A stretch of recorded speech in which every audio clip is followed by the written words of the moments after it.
Bonjour tout le monde. Ça y est, on est en mai. De quoi je vais vous parler aujourd'hui? De pas mal de choses. Alors on va faire déjà un petit tour au jardin et dans la serre pour voir l'évolution des cultures, car à cette période de l'année, ça pousse très vite. Ensuite, je vais vous emmener du côté des poules, car j'ai nettoyé dans la semaine leur poulailler. Mais je vais vous parler également d'une plante que je mets dans le poulailler pour prévenir les attaques de parasites, notamment les poux rouges. Alors, on entend bien prévenir. S'il y a une attaque de poux rouges, ça sert à rien. Il faut passer au plan B. Ensuite, je vais vous emmener du côté des carnivores, car là aussi, je vais progressivement découvrir les voiles d'hivernage et on va regarder comment ce petit monde se comporte. Allez, on y va? C'est parti!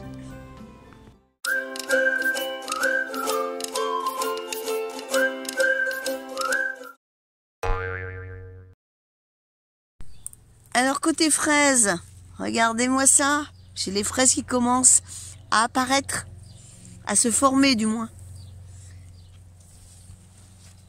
Regardez tout ça, c'est trop bien.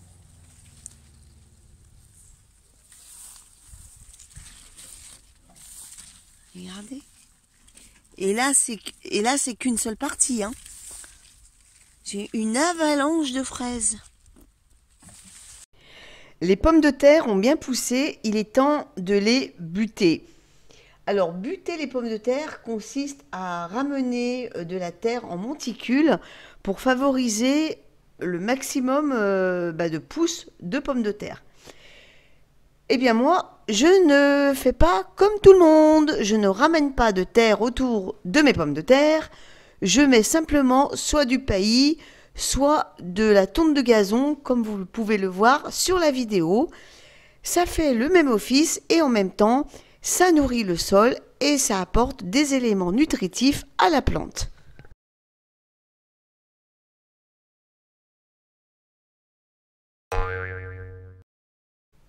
Les épinards sont en fin de vie, ils commencent à monter, donc je les enlève pour laisser la place aux semis de carottes.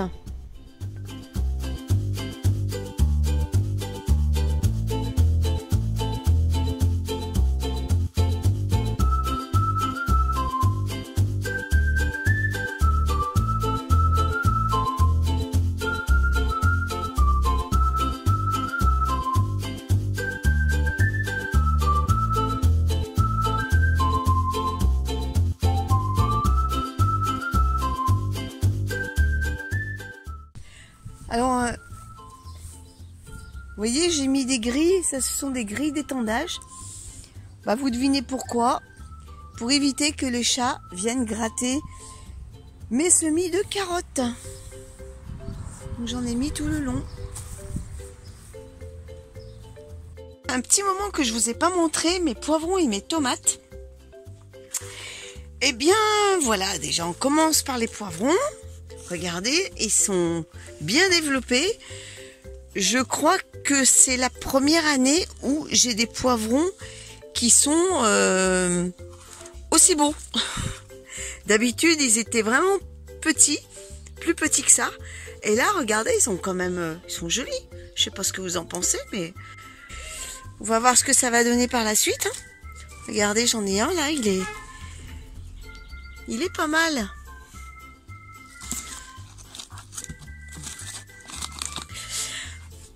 Au niveau des tomates, eh bien, les voilà, elles vont bien.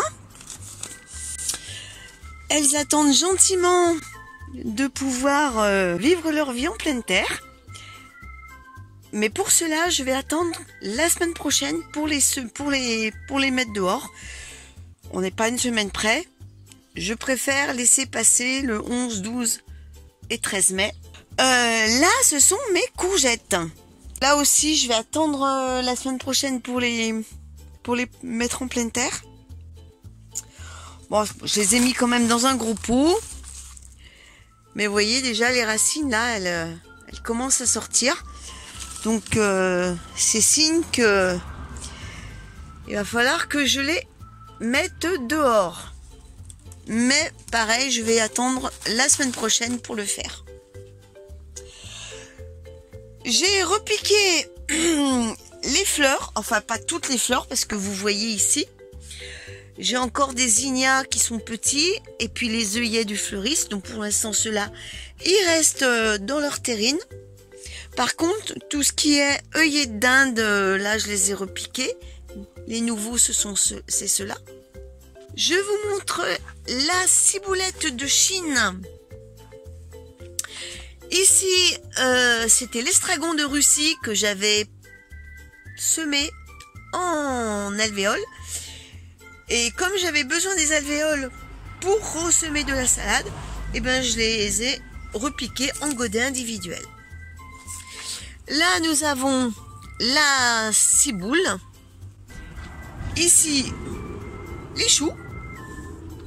Là, j'ai toujours mes salades en mini-motte.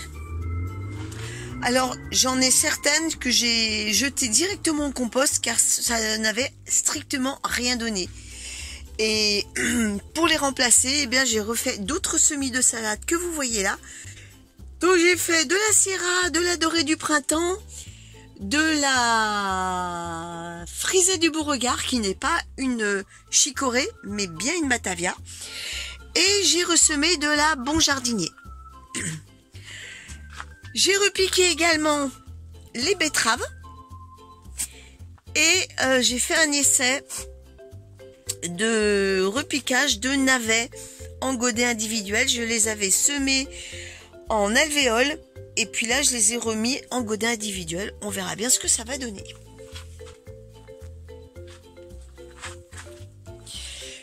J'ai repiqué également les désignas qui étaient bien développés et puis les soucis.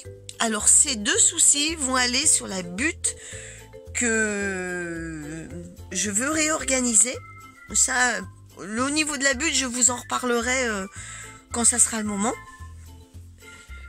Et puis ici, eh bien, j'ai toujours les œillets du fleuriste qui sont en train de germer.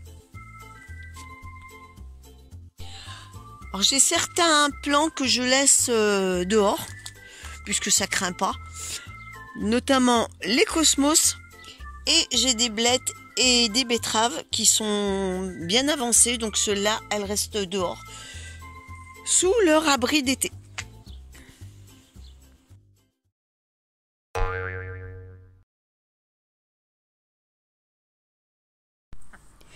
Il existe un parasite qui peut affaiblir considérablement les poules, c'est le pou rouge. C'est une vraie saleté lorsqu'il colonise le poulailler. Aussi, je mise sur la prévention en ajoutant à la litière des branches de romarin. Alors le romarin, bien entendu, si vous avez déjà des poux rouges dans le poulailler, ça servira à rien du tout, hein. Il faudra passer au plan B. Bon, moi, jusqu'à présent, je n'ai pas eu de problème au niveau des poux rouges. Cela dit, je peux très bien un jour avoir une attaque de poux rouges. Mais pour l'instant, je croise les doigts avec ma petite technique de romarin dans le poulailler. Pour l'instant, je suis tranquille. Alors, une fois que j'ai récupéré les branches de cette aromatique, eh ben, je passe au nettoyage du poulailler.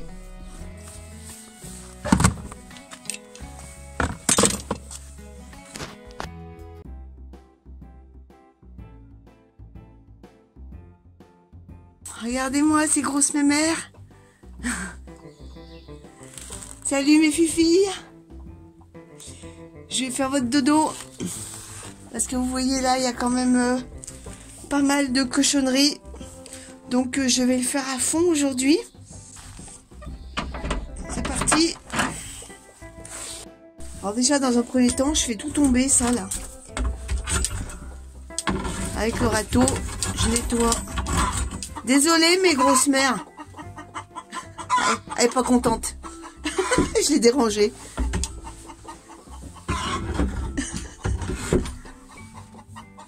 Ah bah elle va râler un moment, hein. Bon alors je dis ça, oui, j'enlève en raclant comme ça avec le râteau.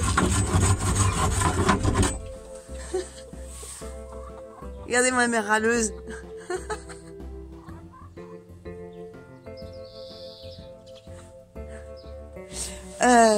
Oui, alors je racle avec le râteau, le dos du râteau, comme ça, pour enlever toute la merde. Hein.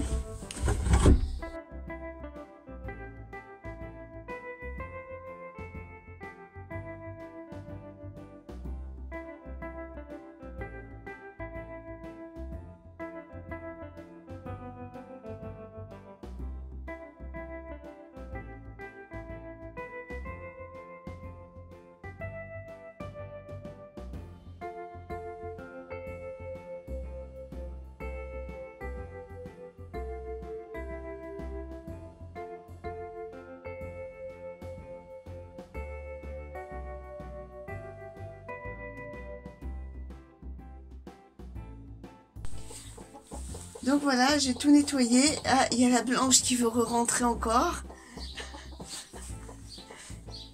J'ai bientôt fini, ma belle. J'ai bientôt fini, Fifi. Bon, alors maintenant, je vais aller chercher le paillis. Avant cela, je vide ma brouette sur le tas de compost. Alors dans cette cabane là-bas, un ancien poulailler, c'est là que je mets le paillis pour les poules.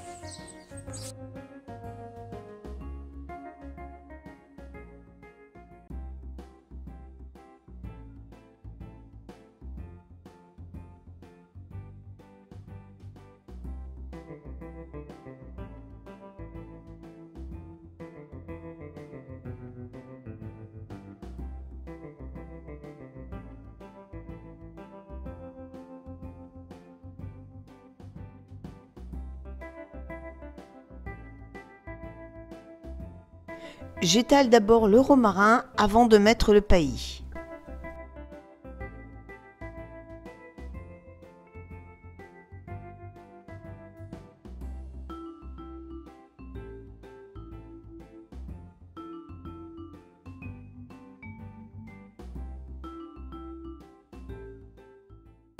Alors maintenant, on va aller voir les carnivores sur la terrasse.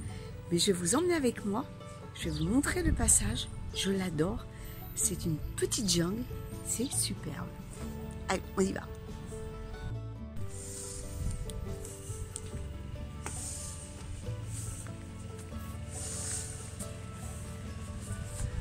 Regardez, c'est un colidia. Il est magnifique. Tout en fleurs. Et j'adore ce petit coin pour accéder à la terrasse. C'est tout en végétation.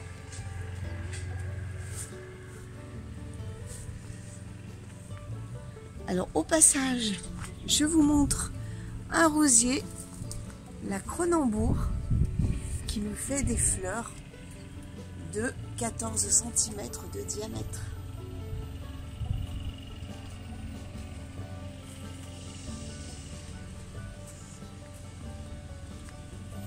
Ici nous avons le rosier André Le Nôtre.